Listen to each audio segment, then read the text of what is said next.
네. 오늘은 에스라서 강의 마지막 시간입니다. 다음 주에 이제 느헤미야로 바로 연결은 됩니다. 저번 시간에 우리가 9장을 통해서 이스라엘 백성들의 통혼과 우상 숭배, 그 죄악을 가슴에 안고 마치 자신의 죄인 양 하나님 앞에서 통회하며 애통해하던 그런 에스라의 모습을 살펴보았습니다. 에스라의 기도 안에는 결국 이스라엘을 회복시켜 내실 하나님에 대한 신뢰가 그의 기도 안에 담겨 있었습니다. 그러면서 우리가 조금 집중해서 보았던 표현이 뭐예요? 하나님은 이스라엘을 성전의 박은 모처럼 우리를 삼으셨다라고 하는 거죠.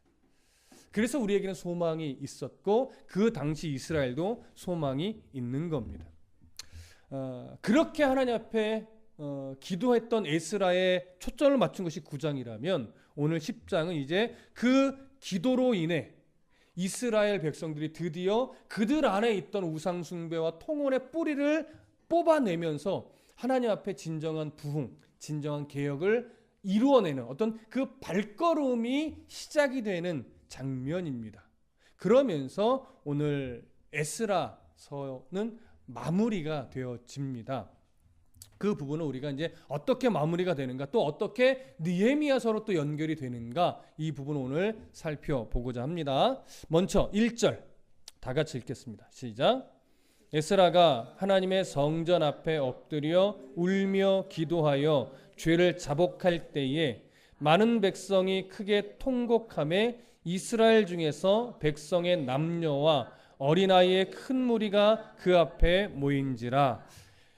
에스라가 백성들의 죄를 끌어안고 하나님의 성전 앞에 엎드려서 웁니다. 물론 옷을 찢고 속옷까지도 찢고 머리 털고 수염을 뜯으며 그렇게 자복하며 하나님 앞에 기도하고 있을 때 홀로만 기도했던 것이 아니라 가까이는 못 왔지만 그 백성들의 죄악들을 바라보면서 어디선가는 똑같은 애통을 가지고 기도하던 무리들이 있었던 것 같습니다.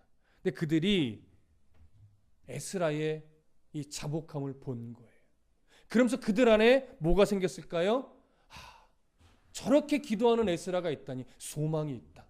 우리도 그와 함께 그의 옆에서 이 백성을 위해서 함께 기도하자. 함께 애통하자. 하나님 앞에 함께 엎드리자. 이렇게 사람들이 모여들기 시작한 겁니다. 그런데 그 인원수가 몇 명인지 나온 것은 아니지만 남녀도 모여들었어요. 근데 또 어떤 무리가 모여들었어요? 어린 아이들의 큰 무리도 모여들었다라고 합니다. 어떻게 보면 에스라의 정말 진심을 다한 자복이 그 어떤 유창한 말솜씨로 현란한 말솜씨로 설교를 해냈던 그런 설교들보다도 훨씬 더 설득력 있는 한편의 설교가 되었던 것으로 여겨집니다. 그렇게 엎드렸던 에스라, 그렇게 하나님 앞에 이스라엘 백성의 죄를 끌어안고 애통해했던 에스라, 그 모습을 많은 이스라엘의 사람들이 얼마만큼의 인원수인지 모르겠으나 그것을 보고 있던 백성들이 그 옆으로 그 앞으로 나와서 함께 애통하게 되었습니다. 저는 이 1절을 바라보면서 이게 진짜 영적인 리더자의 모델이구나라고 하는 사실을 발견할 수 있었습니다. 만일 에스라가 학자 에스라라고 우리가 부르고 있는 이 에스라가 율법에 대한 해박한 지식, 그 해박한 지식이 단순하게 이론적인 수준으로만 남아 있었고 단순하게 그냥 말로 가르치는 자의 위치에서만 있었다면 과연 이렇게 기도할 수 있었을까요? 그런 위치에서 그냥 형식적으로 그가 기도했다면 과연 그 모습을 보고 한 마음으로 나와서 같이 애통해야 할 수 있는 사람이 있었을까요? 저는 그렇지 않았을 것 같습니다. 그가 가지고 있는 하나님의 말씀에 대한 깨달음, 그 지식들, 하나님을 아는 지식들, 그 지식이 머리에서만 머물렀던 것이 아니라 정말 그 은혜로 말미암아 백성들을 사랑하는 마음으로 그 죄를 내 죄인 양 자복할 수 있는 이 두 가지가 균형을 이루어내니까 결국 그 영적인 진심이 어떻게 돼요? 백성들에게도 전달되더라라고 하는 거죠. 그래서 설교는 말로만 하는 것이 아닌 것 같습니다. 그래서 설교는 강단 위에서만이 아니라 강단 아래서도 되어져야 하는 것 같습니다. 그래서 늘 이런 말씀 앞에 서면 굉장히 부담스럽습니다. 그리고 또 결심하게 되고 또 각오하게 되는 것 같습니다. 말씀에 대한 분명한 지식, 또 말씀대로 살고자 하는 삶의 모습이 균형을 이뤘던 지도자, 그게 에스라였던 것으로 여겨집니다. 이런 영적 리더자로 저도 살아가고 싶습니다. 말씀을 따라서 살아가는 씨름을 하면서 정말로 성도들의 아픔과 슬픔과 또 기쁨을 나의 아픔인 것이냐, 나의 슬픔인 것이냐, 나의 기쁨인 것이냐 정말 진심으로 여기며 함께 살아가는 그런 목회자이고 싶은데 그게 말처럼 되지는 않습니다. 아직 그러한 수준이 낮은 목회자에서 참 속상할 때가 많은데 여러분 그런 목회자로 살아갈 수 있도록 기도 많이 해주시고 오늘 당선된 대통령이 그런 지도자였으면 하는 바람이 많습니다. 여러분들이 투표를 한 대통령이건 투표하지 않은 대통령이건 이제는 하나님의 어떠한 섭리 안에서 선출된 대통령이니까 이제 우리에게 남은 것은 뭐예요? 하나님 이 대통령의 마음과 정치하는 모든 순간순간 섭리하시고 인도하셔서 정말로 백성의 아픔을 내 아픔처럼, 백성의 슬픔을 내 슬픔처럼, 백성의 어려움을 나의 어려움처럼, 또 백성들의 기쁨이 정말 나의 기쁨이 되는 것처럼 그렇게 나라와 민족을 생각하는 대통령이 될 수 있게 해달라고 여러분 꼭 생각날 때마다 기도해 주시기를 부탁드립니다. 2절 다 같이 읽겠습니다. 시작. 엘람 자손 중 여히엘의 아들 스가냐가 에스라에게 이르되 우리가 우리 하나님께 범죄하여 이 땅 이방 여자를 맞이하여 아내로 삼았으나 이스라엘에게 아직도 소망이 있나니. 자, 그렇게 모여든 무리 중에 스가냐라고 하는 인물이 담대하게 에스라 앞에 나옵니다. 그리고 입을 엽니다. 뭐라고 말하냐면 우리가 우리 하나님께 범죄하여 이 땅 이방 여자를 맞이하여 아내로 삼았으나 이스라엘에게 아직도 소망이 있습니다. 이런 말을 하는 거예요.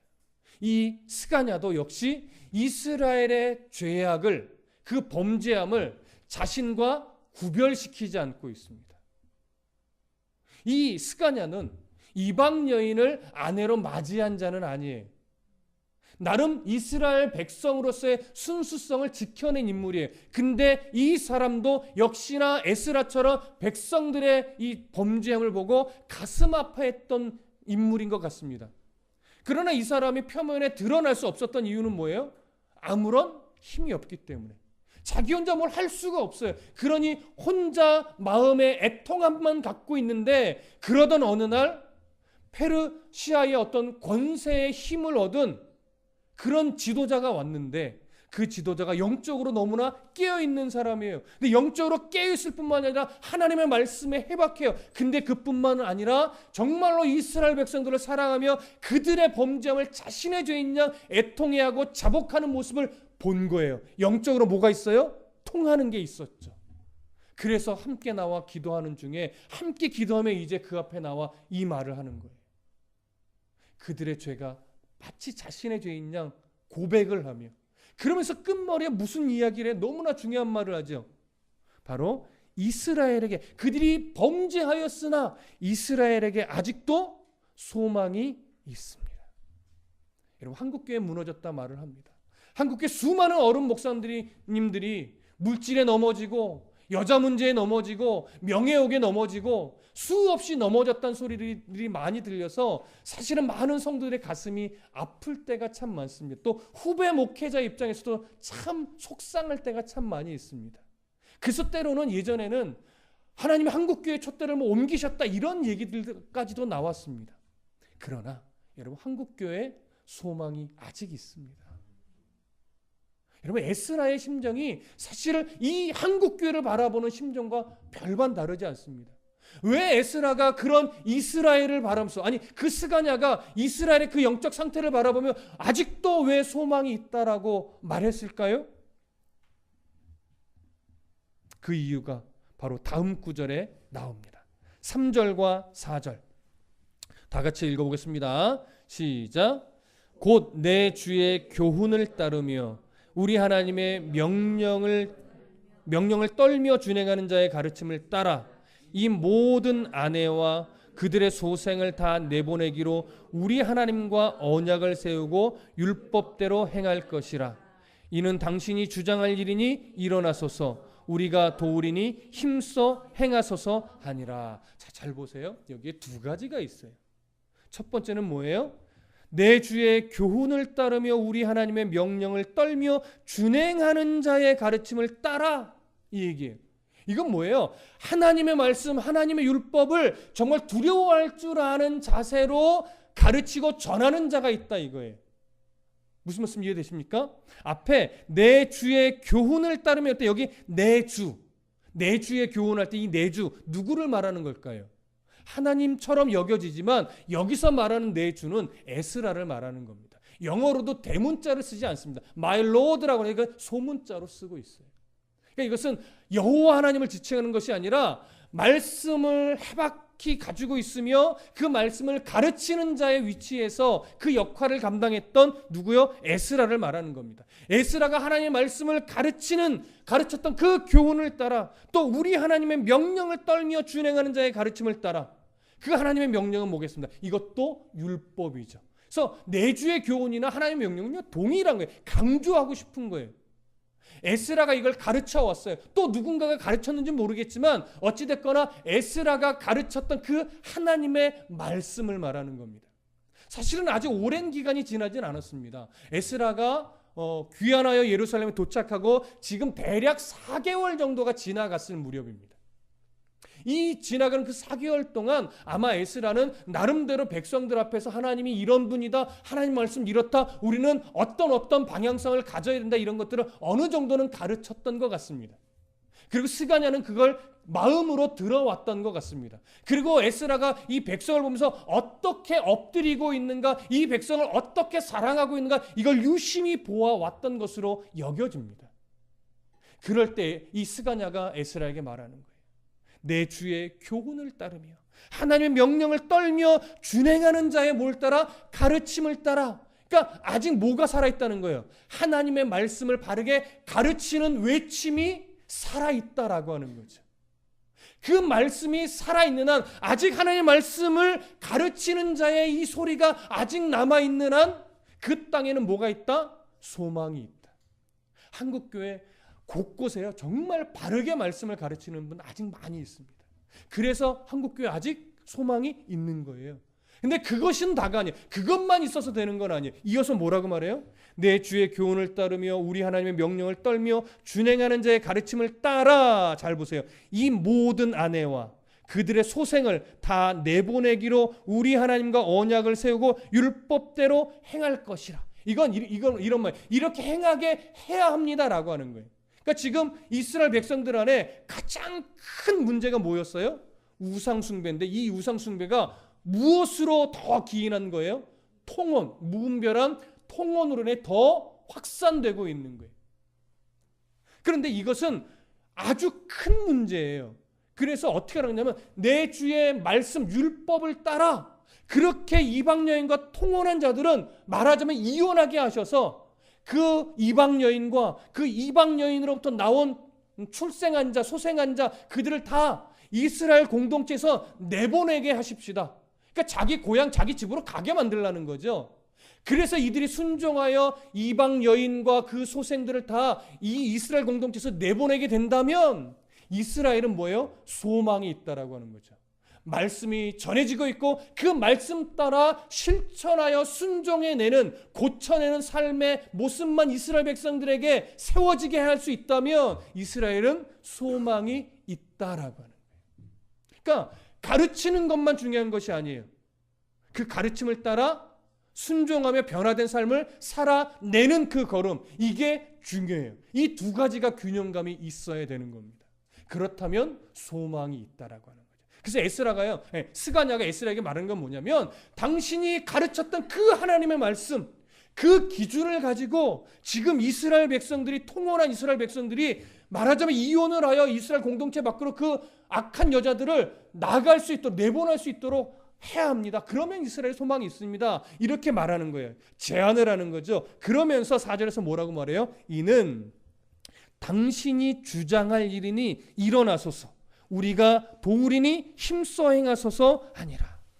이 말이 무슨 말입니까? 이 일은 우리의 힘으로는 주도하여 이끌어 갈 수 없는 일입니다. 지금 페르시아의 그 큰 권세를 힘입어 오신 그 에스라 당신께서만이 이 일은 주도해 나갈 수 있는 일입니다. 일어나서 이 일만 주도해 준다면 우리가 열심으로 돕겠습니다. 이 얘기를 하는 거죠. 그래서 지금 이 상황이 이스라엘의 개혁이 일어날 수 있는 아주 중요한 전환점의 시기가 되는 겁니다. 그래서 이스라엘은 지금 소망이 있는 겁니다.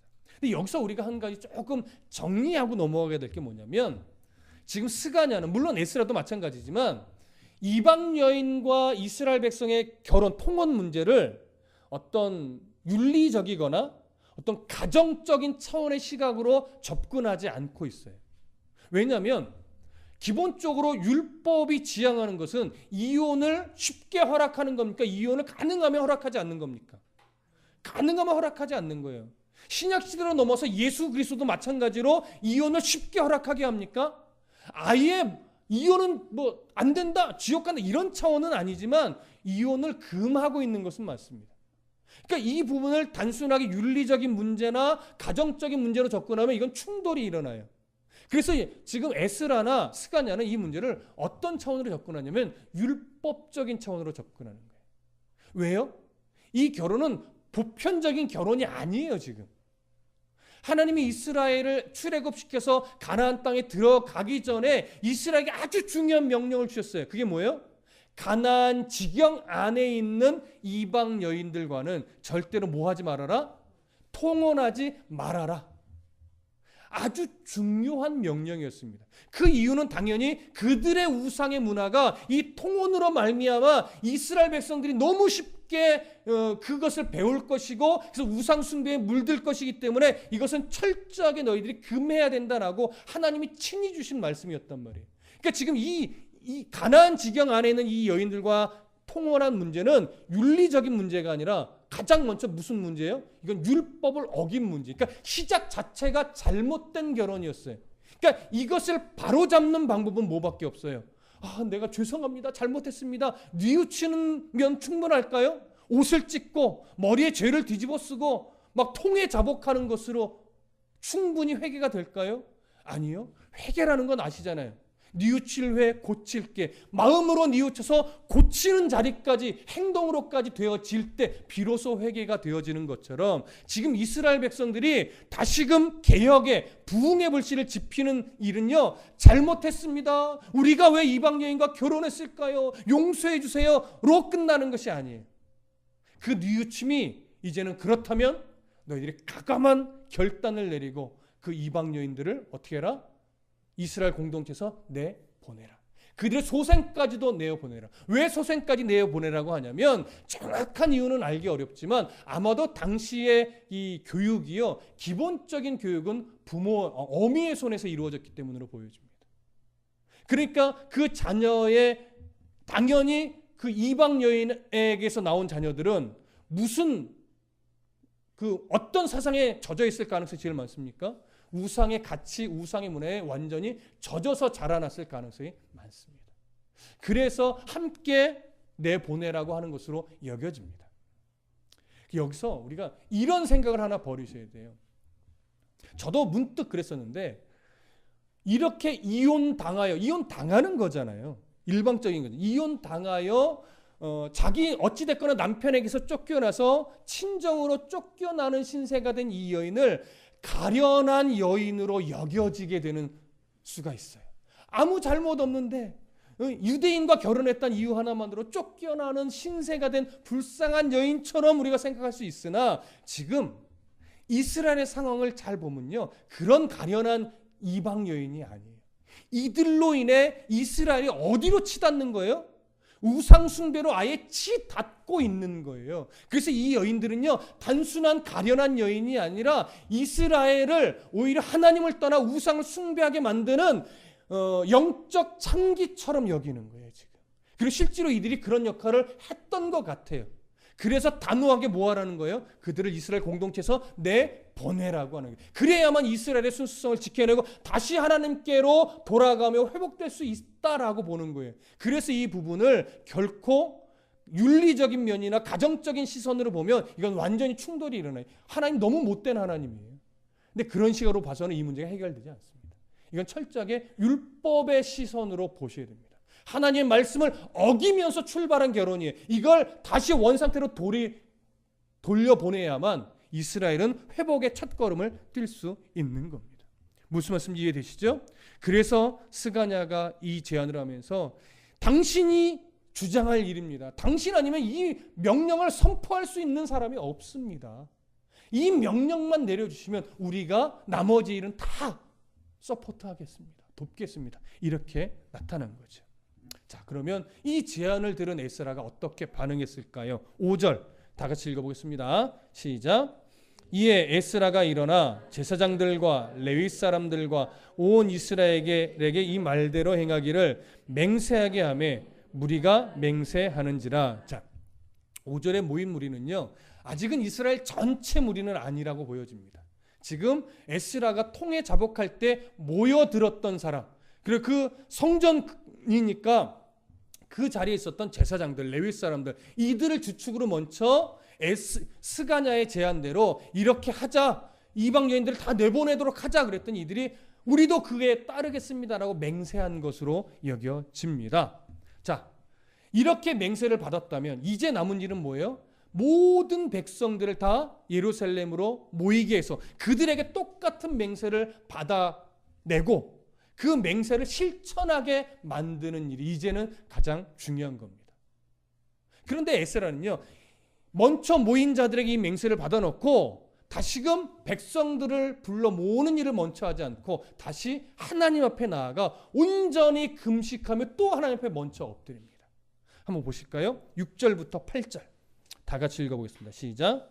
이에 에스라가 하나님의 성전 앞에서 일어나 엘리야십의 아들 여호하난의 방으로 들어가니라. 그가 들어가서 사로잡혔던 자들의 죄를 근심하여 음식도 먹지 아니하며 물도 마시지 아니하더니 유다와 예루살렘에 사로잡혔던 자들의 자손들에게 공포하기를 너희는 예루살렘으로 모이라. 누구든지 방백들과 장로들의 훈시를 따라 3일 내에 오지 아니하면 그의 재산을 정몰하고 사로잡혔던 자의 모임에서 쫓아내리라 하매. 에스라는요, 지금 철저한 금식에 들어갔습니다. 음식뿐만이 아니라 뭐도 안 마셔요? 물도 마시지 않는 그런 금식에 들어갔습니다. 여러분, 우리가 앞에서도 말씀드렸었는데 금식은 기본적으로 어떤 의미입니까? 하나님 앞에 나를 완전히 겸손히 낮추는 거예요. 뿐만 아니라 전적인 하나님의 도우심이 없으면 이 일은, 이 문제는 해결될 수 없습니다를 고백하면서 하나님의 전적인 도우심을 구하는 거예요. 그러니까 지금 에스라는 왜 이렇게 겸손히 금식하며 하나님 앞에 구할까요? 지금 이스라엘을 다시 돌이키게 해서 이방 여인들을 내보내고 하나님 앞에 이스라엘을 다시 부흥시키는 이 과정을 혹여나 인간적인 판단으로, 혹여나 인간적인 생각으로 이 일이 진행되어질까 봐 일단 스스로 더 조심하는 겁니다.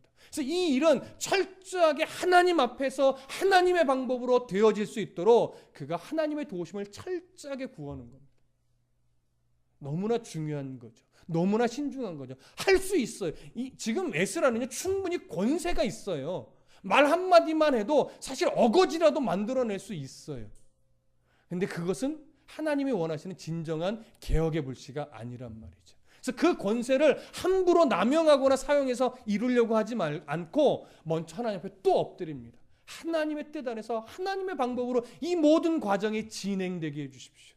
이게 너무나 멋진 모습이에요.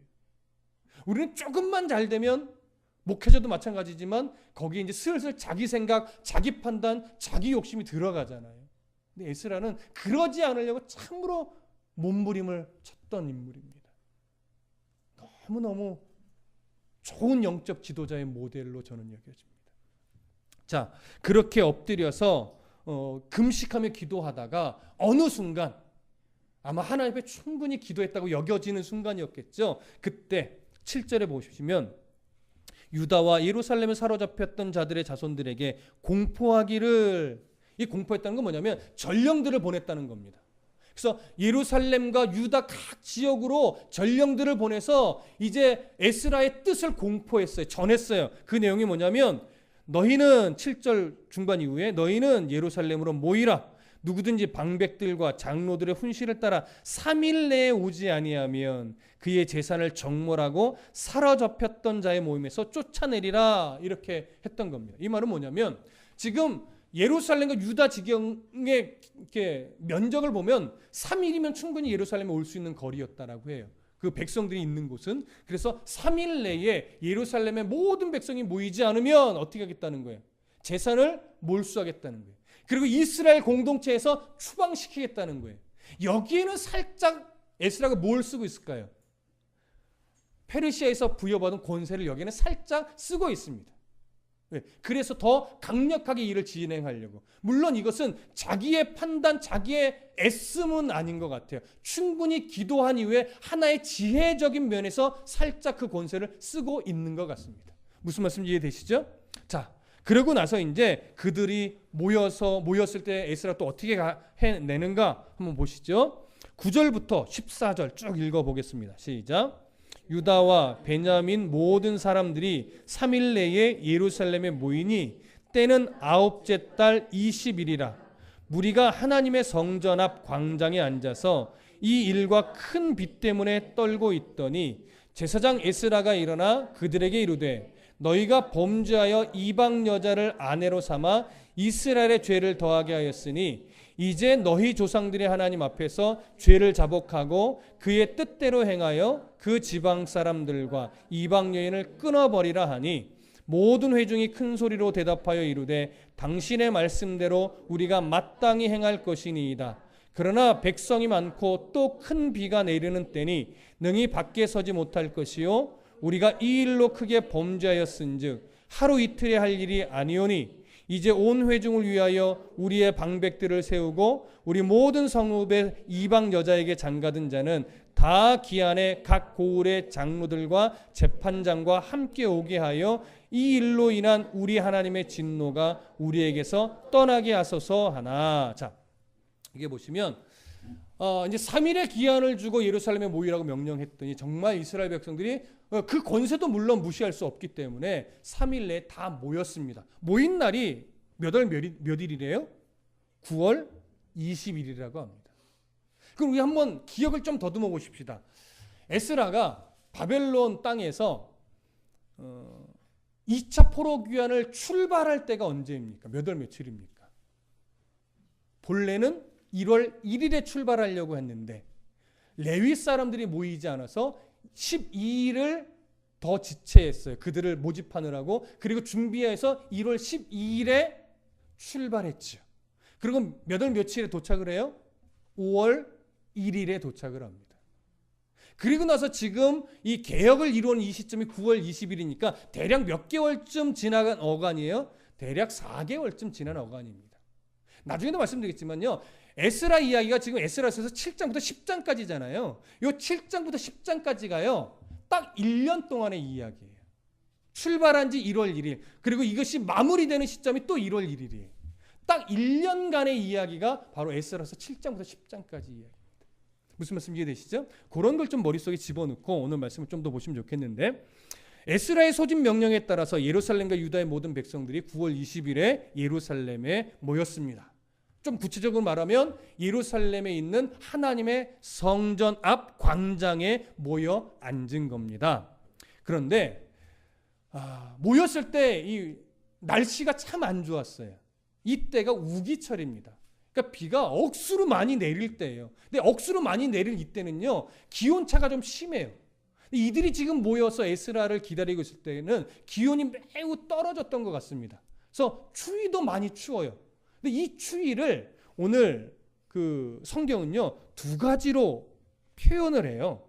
자, 어떻게 표현하냐? 9절 끝부분에 보시면 하나님의 성전 앞 광장에 앉아서 이 일과 큰 비 때문에 뭐하고 있어요? 떨고 있어요. 그래서 이 떨다는 말에는요. 정말로 추운 거 하나와 뭔가 불안함에 떠는 것이 두 가지 뉘앙스가 다 있어요. 왜냐하면 여기서 말하는 이 일은 뭘까요?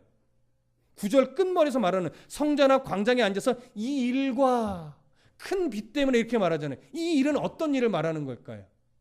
아마도 이 일은 이 백성들이 예루살렘 성에 이렇게 모일 때 왜 모이는 거야? 궁금해하지 않겠어요? 근데 궁금해할 텐데 점차 왜 모이는지 이들이 이유를 알게 된 거예요.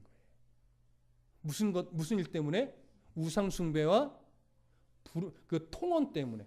그래서 에스라가 통에 자복했었고 그 일 때문에 우리 백성들 다 모이라고 했고 그래서 안 모이면 재산을 몰수하고 쫓아내겠다라고 말한 거구나 라고 하니까 뭔가 즐거이 모이는 분위기가 아닌 거죠. 그러니까 그것 때문에 뭔가 좀 이것이 큰 일이구나 하는 걸 어느 정도 아니까 불안한 마음에 좀 떠는 마음이 있겠죠. 근데 거기다가 날씨까지 비가 막 내리고 기온도 떨어지니까 어떻게 돼요? 지붕이 없잖아요. 무슨 돔이 아니란 말이에요. 그러니까 몸도 추워요. 그러니까 몸과 마음이 다 추워 떨리게 되는 거죠. 이 분위기를 좀 느낄 수 있어야 됩니다.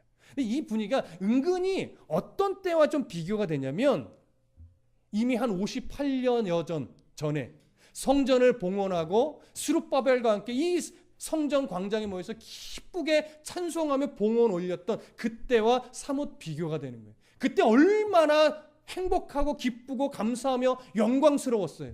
근데 대략 60여 년 지난 이 시기에는 오히려 자신들의 범죄함과 이런 여러 가지 것들 때문에 두려움과 추위와 이런 것들에 막 떠는 이런 모습이 비교가 되니 참 안타까운 시점이라고 보여지는 겁니다. 이해되시죠? 자, 그러면서 그런 가운데 모였어요. 그럴 때 10절에 보시면 에스라가 말합니다. 제사장 에스라가 일어나 그들에게 이르되 너희가 범죄하여 이방 여자를 아내로 삼아 이스라엘의 죄를 더하게 하였으니, 자, 이스라엘의 죄를 뭐 했대요? 더하게 했대요.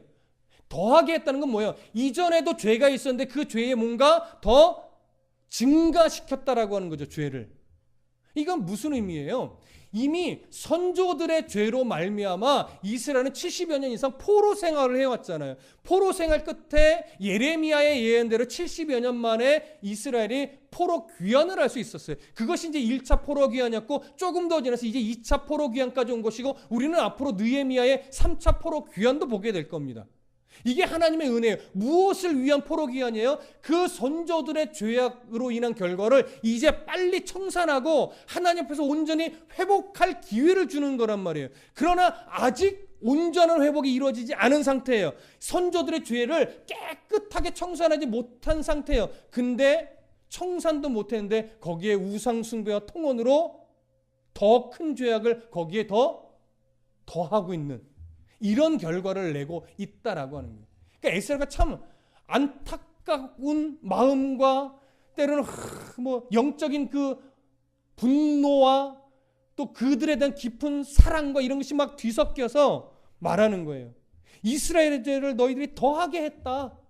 그러니 11절 이제 너희 조상들의 하나님 앞에서 죄를 자복하고 그의 뜻대로 행하여 그 지방 사람들과 이방 여인을 끊어버리라 하니, 두 가지를 이야기합니다. 그 지방 사람들과, 이건 어떤 거냐면 그 이방인들과 정략적인 관계 있잖아요.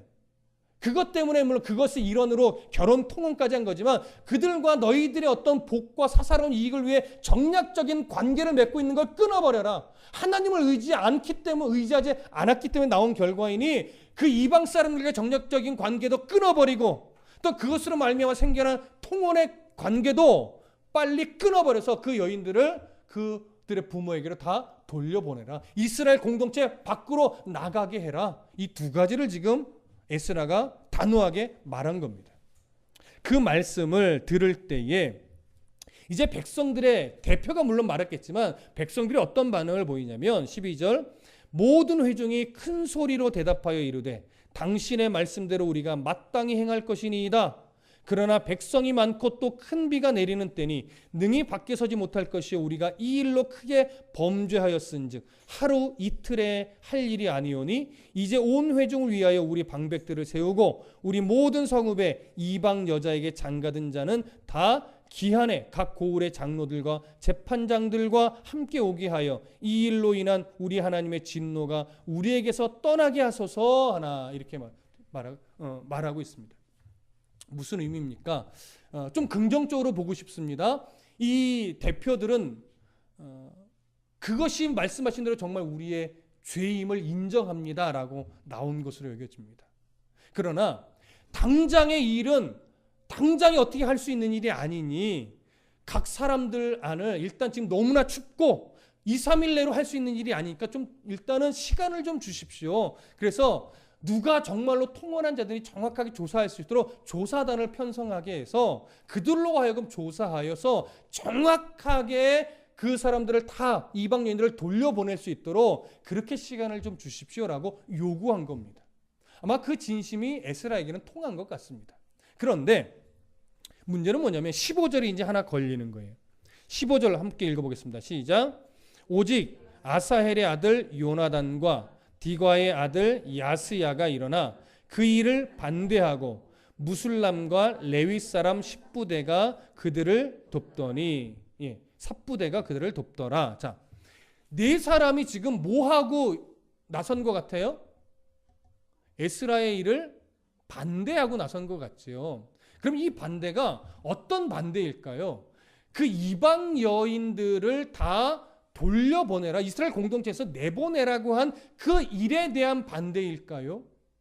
아니면 이 일이라는 게 13절과 14절에서 이스라엘 백성들의 대표가 제시한 시간을 좀 주십시오. 그래서 충분히 조사하여 이 일이 진행될 수 있게 시간을 좀 주십시오라고 요구한 것에 대한 반대일까요? 이 두 가지 견해가 사실 다 있습니다. 조금 고민이 됐습니다. 여러분들은 어떤 것 같으십니까? 다 찬성하는데 유독 항상 이런 사람들이 있긴 하잖아요. 굳이 또 반대하는 인물이 생겨나기도 해요. 그래서 많은 학자들도 어떤 쪽의 견해를 사실은 이야기를 하냐면 에스라가 이제 명령했던 그 명령, 이방 여인과 그 소생들을 다 이스라엘 공동체에서 밖으로 내보내라, 이 명령을 반대하고 나선 것으로 보기는 하는데, 근데 어떤 문제가 좀 생기냐면 15절에 말하는 요나단이나 야스야라고 하는 이 네 명의 인물들은요, 일단 이방 여인과 결혼하지 않은 인물로 보여집니다. 특히 무술람이라고 하는 사람이 뒤에 보면 이제 그 명단이 기록된 이 명단에도 동일한 이름이 있어요. 근데 이 이름이 또 어디에 있냐면 앞부분에 보면 아하와 강가에서 포로 귀환할 때 레위 사람들이 없으니까 레위 사람들에게 설득해서 데리고 오라 할 때 좀 지혜로운 사람을 선발하잖아요. 그 선발대의 명단에도 무술람이 있어요. 그러면 아직 1년밖에 안 되는 어간이, 1년도 채 안 되는 어간이잖아요. 그 어간에 이 사람이 예루살렘에 와서 이방 여인과 결혼했다라고 보기 어렵죠. 그러니까 여기에 무술람과 이방 여인과 통혼한 기록 속에 있는 무술람은 다른 사람으로 보는 게 저는 더 옳다라고 여겨집니다. 그렇다면 이 포로 귀환을 같이 주도했던 인물인데 이 사람이 에스라의 일을 굳이 반대하고 나설 수 있었을까라고 생각하면 그게 조금 더 무리다 여겨지는 거예요. 무슨 말씀 이해되시죠? 그래서 이방 여인 자체를 이스라엘 공동체에서 밖으로 내보내는, 마치 반대를 위한 반대를 하는 사람처럼 보는 것보다는 이 일이 얼마나 중요한 일인데 빨리빨리 처리해야지 왜 시간을 줍니까? 시간을 주다가 그들이 흐지부지 되면 어떻게 하려고 합니까? 라고 하는 이해 때문에 그 13절과 14절의 이 백성들의 요구를 반대하는 것으로 이렇게 보는 견해도 있고, 저는 그쪽 견해가 오히려 더 맞는 것 같습니다. 그러니까 결국 이 말은 무슨 얘기를 드리는 거냐면, 지금 에스라를 중심으로 모든 백성들이 일단 무엇에는 하나가 된 거예요. 죄를 인정하고 이방 여인들을 소생과 함께 내보내는 것에는 하나가 되어 있다. 이것을 좀 말씀드리고 싶었던 겁니다. 다만 15절의 이 내용은 뭐예요? 방법론에 있어서는 약간 견해를 달리했을 뿐이죠. 그러니까 성경에 이들에 대해서 어쩌고 저쩌고 하는 평가가 전혀 없는 거예요. 왜? 큰 문제가 되는 일은 아니었으니까. 이해되시죠? 자, 그렇게 해서 우리는 15절을 정리했습니다. 자, 그러고 나서 이제 16절과 17절 다 같이 읽어보겠습니다. 시작. 사로잡혔던 자들의 자손이 그대로 한지라 제사장 에스라가 그 종족을 따라 각각 지명된 족장들 몇 사람을 선임하고 열째 달 초하루에 앉아서 그 일을 조사하여 첫째 달 초하루에 이르러 이방 여인을 아내로 맞이한 자의 일을 조사하기를 마치니라. 자, 여기 보면 조사할 사람들을 선발했죠. 그래서 선임을 하고 나서 조사가 언제 시작됐대요? 10월 1일에 시작했대요. 그래서 그 조사가 언제 마쳤대요? 1월 1일에 마쳤대요. 그러니까 대략 몇 개월 걸린 겁니까? 11월 1일, 12월 1일, 1월 1일. 그러니까 대략 3개월로 보는 거예요. 그래서 이 1월 1일까지의 기록이 에스라의 기록이기 때문에 그래서 한 1년 어간의 기록이 에스라의 기록이다 이렇게 말씀을 드리는 겁니다. 자, 이들이 이제 3개월 동안 열심히 조사를 했습니다. 그래서 조사를 충분히 마쳤습니다. 16절 시작은 이렇게 말하고 있어요. 사로잡혔던 자들의 자손이 그대로 한지라. 그러니까 그들이 말했던 대로 조사단을 편성하고 열심히 조사를 해서 명단을 다 리스트업을 했다라고 하는 거죠. 그래서 그 리스트의 내용이 18절부터 43절에 나오는 겁니다. 다 읽지는 않을 겁니다. 여기에는 제사장 그룹도 있고 레위 사람의 그룹도 있고 레위 사람 중에 노래하는 자도 있고 레위 사람 중에 문지기도 있고 그다음에 일반 백성들에 대한 기록도 있습니다. 특히 레위 사람은 총 몇 명으로 기록되냐면 18명으로 기록됩니다. 물론 번역을 하는 사람들 중에는 약간 번역상의 문제로 인해 17명으로 보기도 합니다. 근데 저는 일단 18명으로 봅니다. 개역 개정판의 번역을 근거로 해서 18명으로 보고 레위 사람 중에는 16명이 있었습니다. 레위 사람 중 노래하는 사람 중에는 1명이 있었고 문지기 중에서는 3명이 있었습니다. 그리고 일반 백성들 중에서는 86명이 있었던 것으로 보여집니다. 자, 총 합쳐보면 이방 여인들과 통혼한 사람이 몇 명이냐면 114명으로 보는 겁니다. 한두 명의 오차는 있습니다. 어떤 사람들은 번역상 113명으로 보기도 하고 112명으로 보는 견해까지도 있습니다. 일단 우리는 114명으로 볼 겁니다. 그러면 예루살렘과 유다 지경의 전체 이스라엘 백성들 안에서 통혼한 자가 114명이라는 것은 많은 수일까요? 적은 수일까요? 어떻게 보면 적은 수입니다. 그렇죠? 근데 에스라는 굉장히 심각하게 보고 있고 이스라엘 전체의 문제로 보고 있습니다. 왜일까요? 인원수는 적지만 이것으로 인한 어떤 악한 영향력이 너무나 심각하게 번져나가고 있고 지금 이 번져나감이 어느 만큼인지 모르겠으나 에스라가 볼 땐 너무나 심각한 거예요. 빨리 이걸 정리하지 않으면 이스라엘 전체가 무너질 위험성이 크다라고 판단하고 있기 때문에 그렇습니다. 무슨 말씀 이해되시죠? 자, 그래서 이스라엘 백성들은 에스라의 이 명령을 인정했고 자신들의 죄를 드디어 자복했고 아마도 나중에도 말씀드리겠지만 이들은 이 조사된 사람들은 에스라의 명령을 따라 다 이방 여인과 그 소생들을 다 돌려보낸 것으로 여겨집니다. 자, 그런데 이제 이 명단 중에 중요한 기록이 하나 있습니다. 19절. 제사장의 기록 중에 한 파트인데요. 19절 다 같이 읽어보겠습니다. 시작. 그들이 다 손을 잡아 맹세하여 그들의 아내를 내보내기로 하고 또 그 죄로 말미암아 순양 한 마리를 속건제로 드렸으며. 자, 이 부분은 제사장의 명단을 기록하는 일부의 다음에 이들이 그 자기들의 죄를 가지고 속건제를 드렸다라고 하는 기록이에요. 그럼 다른 제사장들이나 다른 레위 사람이나 다른 일반 백성들은 이 죄로 말미암아 속건제를 드렸을까요? 안 드렸을까요? 드렸을 가능성이 더 많습니다. 대표로만 기록한 것으로 여겨집니다. 무슨 말씀 이해되시죠? 근데 여기서 이제 우리가 하고 의아함이 하나 생기셔야 돼요. 19절의 기록에 여러분 한번 잠깐 살펴보세요. 19절의 기록 중에서 왜 이러지? 라고 하는 의문점이 하나 드는 게 있으실까요? 찾아보세요 한번. 19절에서 이들이 지금 하나님 앞에 죄를 자복하며 제사를 드리는 거예요.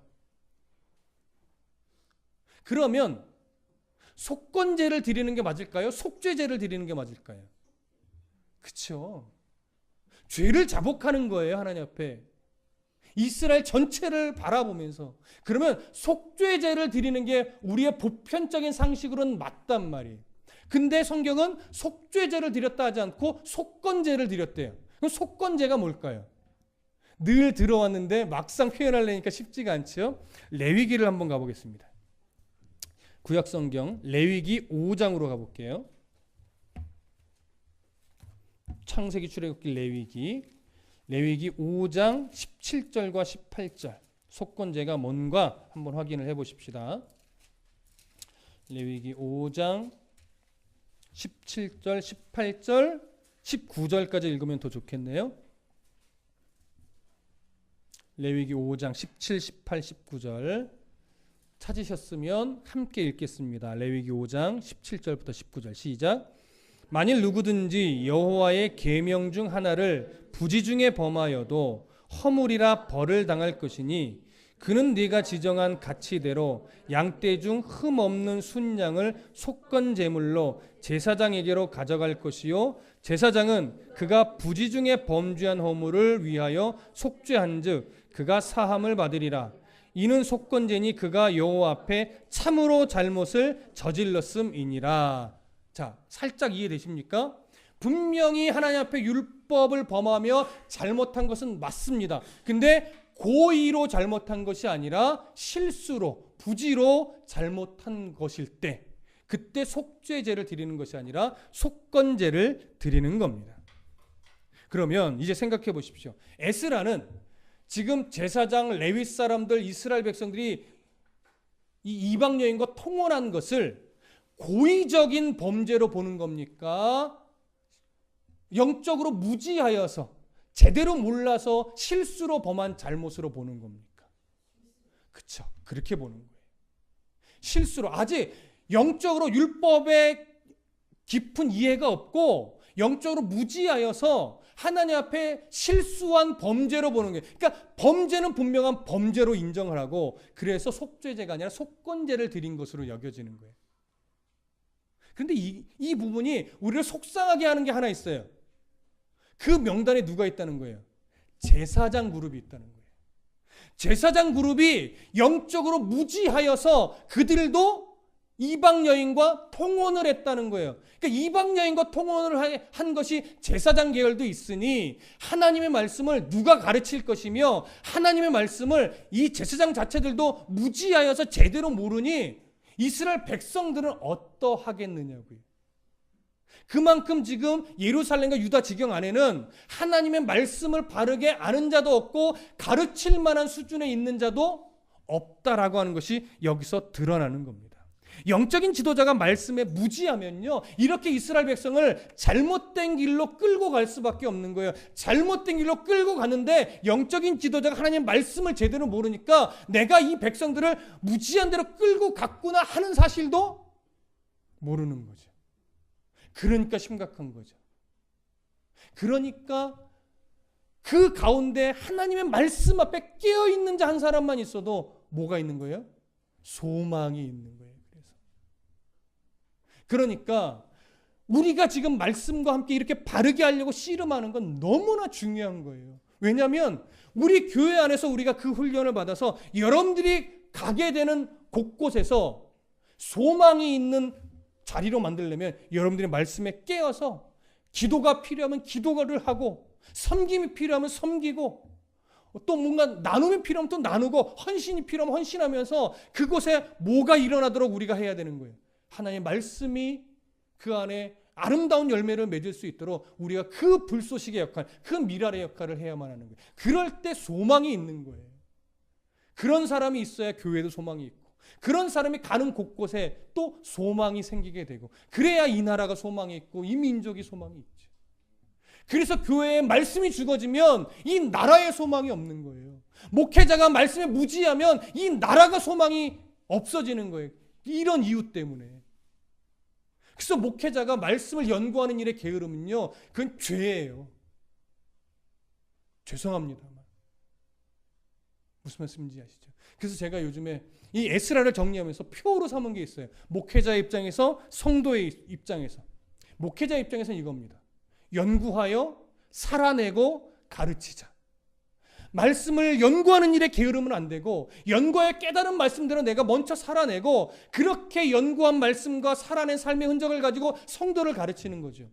그럼 성도의 입장에서는 배우고 살아내고 가르쳐야 됩니다. 바르게 말씀이 선포되어졌다면 그 말씀을 내가 바르게 배워야 돼요. 그 배운 대로 또 살아내야 돼요. 그래서 배운 말씀과 살아낸 말씀의 흔적을 가지고 자녀를 가르치고 또 뭔가 이웃을 가르칠 수 있는 그 역할을 감당하셔야 돼요. 아, 나 잘 배웠어. 거기서 끝나면 부흥은 일어나지 않아요. 개혁은 일어나지 않아요. 그래서 목회자와 성도가 이런 힘씀을 같이 해 나갈 때 비로소 부흥의 불씨가 당겨지는 겁니다. 목사만 잘해서 되는 게 아니에요. 목사와 성도가 함께. 그럴 때 교회가 소망이 있고 가정이 소망이 있고 더 나아가 나라와 민족이 소망이 있습니다. 여러분 이 사실을 꼭 가슴에 새겨주시기를 부탁드립니다. 자, 마지막 에스라 44절로 넘어가겠습니다. 에스라 10장 44절 함께 읽습니다. 시작. 이상은 모두 이방 여인을 아내로 맞이한 자라. 그 중에는 자녀를 낳은 여인도 있었더라. 자, 이방 여인을 아내로 맞이한 자의 명단 114명의 명단 이후에 이렇게 정리를 하는 겁니다. 이들이 모두 이방 여인을 아내로 맞이했다. 그리고 그 중에 자녀를 낳은 자도 있다. 이 표현에는 이런 뉘앙스도 있는 겁니다. 이 자들이 다 이방 여인을 에스라의 명령대로 내보냈고 그의 자손들도 다 내보냈더라. 이렇게 정리가 되는 겁니다. 그런데 우리를 조금 당황스럽게 만드는 것은 뭐냐면 이게 에스라의 결론이라는 거예요. 마치 뭔가 결론이 더 있어야 될 것 같은데 결론 없이 그냥 툭 끝나버리는 그런 느낌이에요. 이 이상은 모두 이방 여인의 아내로 맞이한 자라. 그 중에는 자녀를 낳은 여인도 있었더라. 그래서 뭐가 좀 하나 더 있어야 아 이제 끝났구나 싶은데 있었더라. 그래서 뭔가를 기대하는데 툭 끝나요. 우리 영화를 볼 때도 뭔가 엔딩에 이렇게 가슴에 여운이 남는 뭔가 한 장면이 있든 한 글귀가 있든 뭐가 있어야 영화 끝나고 나면 이제 마무리가 된 느낌이 시원하게 나오잖아요. 근데 결과를 안 보여주고 결과를 이 보는 사람들한테 맡길 때 관객한테 맡길 때 뭔가 철학적인 영화를 볼 줄 아는 사람은 그래 이게 작가의 의도야 뭐 이러면서 감독의 의도야 이러면서 생각하면 나오지만 저 같은 사람은 뭐야 뭐 어떻게 하라고 그래서 뭔가 참 찜찜하게 나온단 말이에요. 지금 에스라가 결론이 좀 찜찜해요. 뭔가 개운하지 않아요. 왜 이렇게 끝나는 거야? 이렇게 여겨지는 거예요.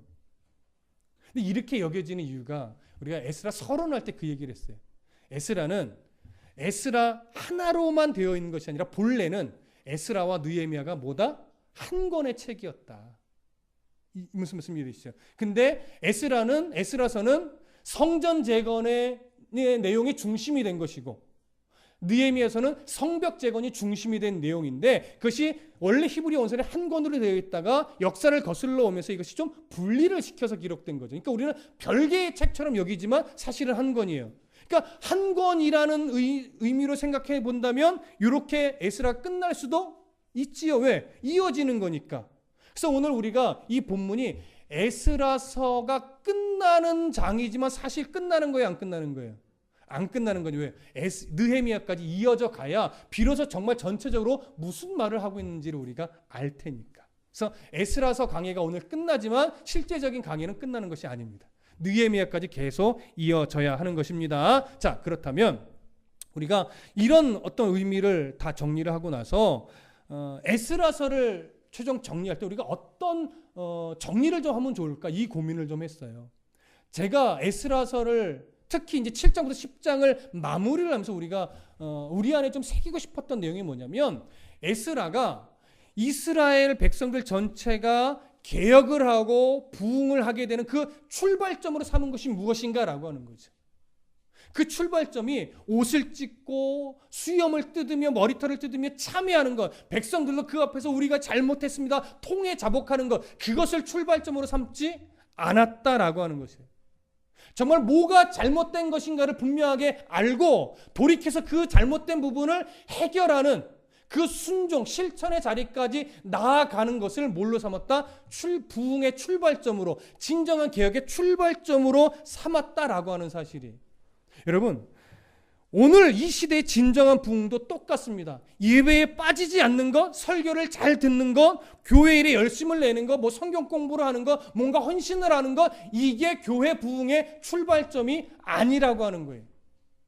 진짜 교회 부흥의 출발점은요, 좀 전에 제가 표처럼 말씀드린 그 내용 같이 설교자와 성도 사이에 아름다운 콜라보레이션이 일어나는 거예요. 뭐요? 성도는 말씀을 연구하는 일에 게을리하지 않고 그 깨달은 말씀을 가지고 내가 살아내는 일에 최선을 다하고 그렇게 연구하며 깨달은 말씀과 살아낸 삶의 흔적을 가지고 성도들을 가르치는 이러한 삶을 살아내는 것이고, 성도들은 이것이 하나님의 바른 말씀이다라고 여겨질 때 그 말씀을 제대로 배우는 거예요. 그냥 한 귀로 듣고 흘려내는 것이 아니라 때로는 메모를 하고 때로는 가슴에 새기고 때로는 한 번 더 리마인드해 나가면서 그 배운 말씀을 가슴에 새기고 또 그 말씀을 가지고 내 삶에 어떻게 적용할 것인가를 고민하면서 정말로 그 말씀대로 살아가려는 씨름을 최선을 다해서 해나고, 그 두 가지의 균형감을 가지고 자녀 앞에 본이 되는 가르침, 말로 가르치는 것이 아니라 삶으로 가르치는 그 가르침이 함께 이루어질 때 비로소 교회의 진정한 부흥의 출발점이 일어나는 거죠. 목사가 여러분 부흥해야 됩니다 한다고 돼요? 부흥해야 한다는 것은 막 1시간씩 2시간씩 3시간씩 기도시킨다고 부흥이 일어나요? 그게 잘못된 거나 틀린 것이 아니라 그거 아무리 10시간 100시간 40일 금식 기도를 해도 삶의 순종이나 실천이 없으면 그건 부흥이 아니에요. 나 혼자 종교적인 어떤 감성에 만족함은 있을지 몰라도 변화는 없어요. 생명력은 없단 말이죠. 에스라는 그걸 알았던 거예요. 나 혼자 말씀에 은혜를 얻고 말씀만 잘 가르치면 되겠지. 천만의 말씀이요. 그래서 에스라는 가르치고 살아나는 일에 최선을 다했던 사람이에요. 그리고 그것으로 가지고 백성들을 가르치기 위해 애썼던 인물이에요. 저도 그런 에스라와 같은 목회자가 되고 싶습니다. 그래서 여러분들도 동일하게 배우고 살아내고 가르치는 삶을 꼭 살아내 주셨으면 좋겠습니다. 이 두 가지가 목회자의 이런 삶과 성도의 이런 삶이 이제 조화를 이룰 때 비로소 교회는 하나님이 기뻐하는 교회가 될 것이고, 그런 교회가 하나 둘 늘어날 때 한국교회는 정말 하나님이 기뻐하는 교회가 될 겁니다. 그럴 때 이 나라까지도 아름답게 세워져 갈 수 있을 줄 믿습니다. 그 부흥의 출발점 우리가 먼저 실천하십시다. 기도하겠습니다.